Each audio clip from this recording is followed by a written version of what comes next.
नमस्कार, सुप्रभात छात्रों। आज की वीडियो की शुरुआत हम करने जा रहे हैं। तो एक कोटेशन है हमारे पास, step by step walk the 1000 mile road. Step by step आप एक एक स्टेप करके आगे बढ़ते रहिएगा तो किसी भी लक्ष्य को प्राप्त कर सकते हैं आसानी से। हाँ, दिशा आपका सही होना चाहिए। कोई भी लक्ष्य मुश्किल हो सकता है, असंभव नहीं हो सकता है। किसी भी लक्ष्य को प्राप्त करना है तो निरंतरता और आपका सही सही दिशा में कदम बहुत जरूरी है। तो आइए आज के वीडियो की शुरुआत करते हैं, जो है हमारा विभाज्यता का नियम यानी कि डिविजिबिलिटी रूल। कोई भी नंबर जो है किसी नंबर से डिविजिबल होगा या नहीं, यह हम बिना उन दोनों में भाग लगाए चेक कर सकते हैं। जैसे देखिए, अगर हम बोलें 3956, क्या यह 1 से डिविजिबल है? तो 1 के संदर्भ में हम क्या देखते हैं कि कोई भी number, any number divisible by 1, कोई भी नंबर 1 से हमेशा डिविजिबल होता है। देखिए 6 है तो 1 के टेबल में तो सारे नंबर आएंगे, 1 इंटू 6 होता है। तो 1 से डिविजिबिलिटी का कोई प्रश्न हमारे पास है ही नहीं, यानी कि कोई भी नंबर 1 से डिविजिबल होगा। अब दूसरा डिजिट जो हमारे सामने है वो है 2। अब 2 से डिविजिबल कोई नंबर होगा या नहीं, यह बिना भाग लगाए हम कैसे चेक कर सकते हैं? तो देखिए, कोई भी नंबर अगर 6 5 इस प्रकार से लिखा गया है तो इस नंबर का यूनिट डिजिट को केवल हम देखेंगे। यूनिट डिजिट अगर 0 है, 2 है, 4 है, 6 है और 8 है, यानी कि या तो 0 है या तो 2 के टेबल में है, 2 के मल्टीपल में है। तो या तो 0 है या 2 के मल्टीपल में है, तो वह नंबर जो होगा वह 2 से डिविजिबल होगा। जैसे देख लीजिए 7 8 9। अब यहां पे यह क्या 2 से डिविजिबल है? तो इसका यूनिट डिजिट क्या है? 9।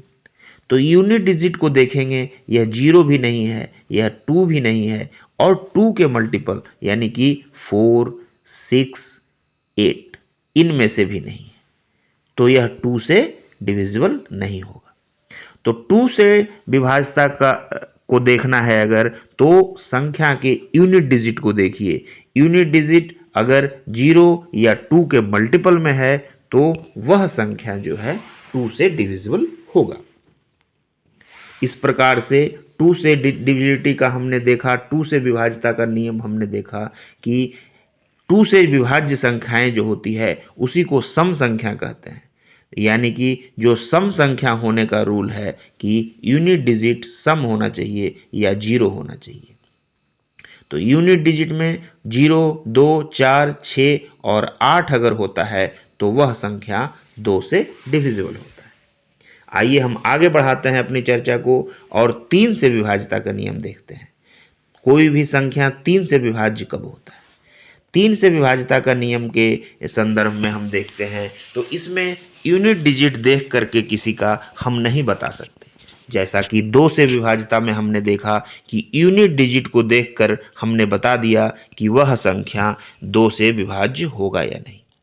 लेकिन देखिए यहाँ पे हमने नंबर लिखा है 7 8 9, क्या यह 3 से विभाज्य होगा?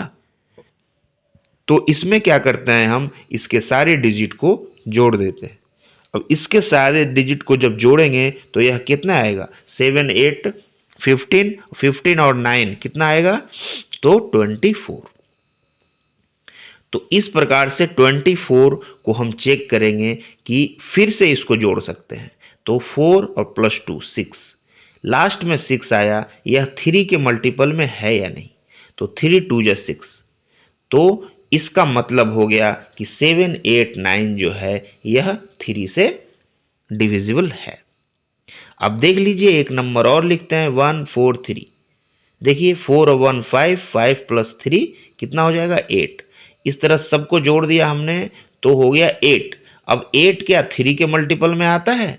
नहीं आता है, 9 आता है, लेकिन 8 नहीं आता। तो यह 1 4 3 जो होगा 3 से डिविजिबल नहीं होगा।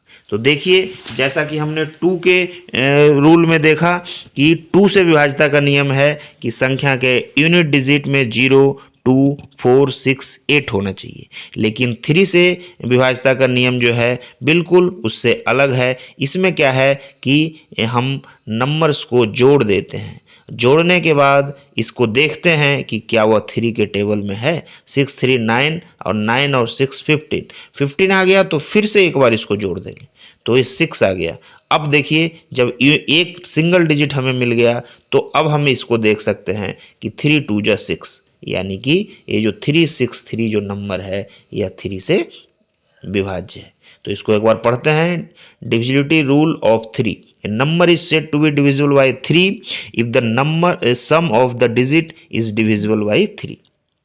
Consider the number 342. The sum of the digit 3 plus 4 plus 2 is equal to 9. Since the number 9 is divisible by 3, therefore 342 यानी 342 is divisible by 3. तो इस प्रकार हमने देखा कि 3 से डिविजिबल होने का क्या रूल है, 4 से डिविजिबल होने का क्या नियम है। तो देखिए, किसी भी संख्या को अगर 4 से डिवाइड किया जाए तो हम कैसे चेक कर सकते हैं कि वह 4 से विभाज्य होगा या नहीं। बिना भाग लगाए हम यह बता सकते हैं। तो इसके लिए जो हमने 2 से डिविजिबिलिटी का रूल पढ़ा, जो हमने 3 से पढ़ा, उससे भी ये बिल्कुल भिन्न है। कोई भी नंबर लिखा हुआ है तो इसके हम लास्ट के 2 डिजिट को देखते हैं। लास्ट का 2 डिजिट अगर 4 से डिविजिबल होगा तभी यह नंबर 4 से डिविजिबल होगा। जैसे देखिए, अगर लिखा हुआ है 5620, लास्ट का 2 डिजिट इसमें 20 है और 4 से अगर 20 को हम डिवाइड करते हैं तो यह आता है 5, यानी कि 4 से पूरी डिवाइड है लास्ट का 2 डिजिट। तो लास्ट के 2 डिजिट अगर 4 से डिवाइड होगा तो यह नंबर ऑब्वियसली 4 से पूरा का पूरा ठीक तरीके से डिविजिबल होगा।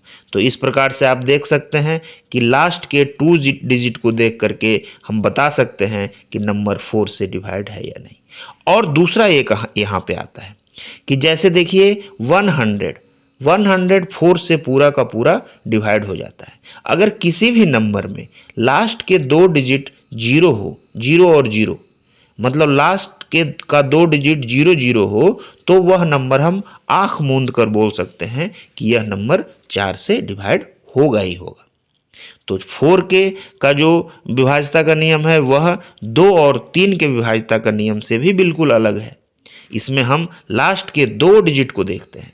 एक बार हम समराइज करते हैं, जहां पे हम 2 के विभाज्यता का नियम में यूनिट डिजिट देख करके बता रहे थे। जैसे 5 7 है तो यूनिट डिजिट हमने देखा, बोल दिया कि यह 2 से डिविजिबल नहीं है। वहीं पे 3 के विभाज्यता का नियम में हमने देखा कि सबको जोड़ दिया हमने, तो जोड़ने के बाद देखा कि यह अगर 3 से डिवाइड होगा तो हमने बता दिया कि यह 3 से डिवाइड होगा। सेम 4 में भी नहीं रह रहा है। 4 के जो विभाज्यता का नियम है उसमें हमने इसके लास्ट के 2 डिजिट, इकाई का डिजिट और दहाई का डिजिट हमने देखा, जैसे इस प्रकार से है। तो 3 और 5 को देखा और देखा कि यह 4 से डिवाइड हो रहा है क्या। अगर यह नहीं हो रहा है तो 735 इस प्रकार से 4 से डिवाइड नहीं होगा। तो इस तरह से हमने विभाज्यता का नियम को देखा। 5 से डिविजिबिलिटी रूल, जो 5 का विभाज्यता का नियम है, वह तो बिल्कुल ही आसान है। अगर किसी डिजिट के अंतिम डिजिट 0 हो और दहाई डिजिट उसका या फिर अंतिम डिजिट 0 हो या 5 हो, यानी कि जिस प्रकार से हमने 2 के केस में देखा था कि यूनिट डिजिट देख करके पहचान हो रही थी, ठीक यहाँ 5 के केस में भी यूनिट डिजिट देख करके हम पहचान सकते हैं। अब बोलिए 75 लिखा हुआ है तो इसका यूनिट डिजिट 5 है, यानी कि यह 5 से डिविजिबल होगा। तो जिस भी संख्या के यूनिट डिजिट या तो 5 हो या 0 हो तो यह ऑब्वियसली 5 से डिवाइड होगा। तो 5 को पहचानने का बिल्कुल आसान तरीका है, या तो 5 हो या 0 हो। आगे की कक्षा में हम देखेंगे कि 6 का 7 का किस प्रकार से हम विभाज्यता का नियम चेक करेंगे। देखिए यहाँ पे 6 का विभाज्यता का नियम भी आज एक बार पढ़ लेते हैं। 6 में क्या होता है, तो 6 का हम प्राइम फैक्टर जब निकालते हैं तो यह 2 और 3 दो अलग अलग फैक्टर में टूट जाता है, तो 2 × 3। तो 6 के विभाज्यता का नियम वही होगा जो 2 से भी विभाज्य हो जाए और 3 से भी विभाज्य हो जाए। यानी कि कोई भी नंबर अगर मान लिया दिया हुआ है, जैसे देखिए इस तरह से आपका दिया हुआ है, तो इसमें हम चेक करेंगे कि पहले क्या यह 2 से डिवाइड है। 2 से विभाज्य चेक करने का सिंपल तरीका है, यूनिट डिजिट देख लीजिए। यूनिट डिजिट अगर इवन नंबर है तो यह 2 से डिवाइड होगा। इवन नंबर या फिर बोल सकते हैं हम कि 2 का मल्टीपल होना चाहिए। तो यहाँ पे यूनिट डिजिट 6 है, यानी कि 2 3 × 6, तो यह 2 से तो डिवाइड होगा ही होगा।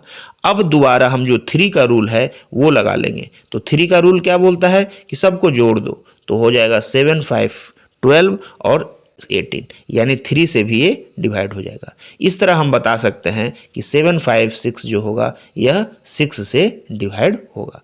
तो देखिए यहाँ पे 6 से जो डिविजिबिलिटी रूल है वह बिल्कुल अलग है। इसमें 6 को 2 प्राइम फैक्टर में तोड़ दिया, 2 और 3 में। अब यहाँ 2 का भी चेक किया और 3 का भी चेक किए हम, और दोनों का रूल इसमें बैठ रहा है किसी भी डिजिट में कि 2 से भी डिवाइड है और 3 से भी डिवाइड है, तो ऑब्वियसली वह जो संख्या होगा वह 6 से डिवाइड होगा। तो आज इतना ही। आगे हम कक्षा में 7 8 9 10 11 12 सब से डिवाइड होने का क्या रूल है, उसके विभाज्यता का क्या नियम है, इसकी चर्चा करेंगे। तब तक के लिए धन्यवाद।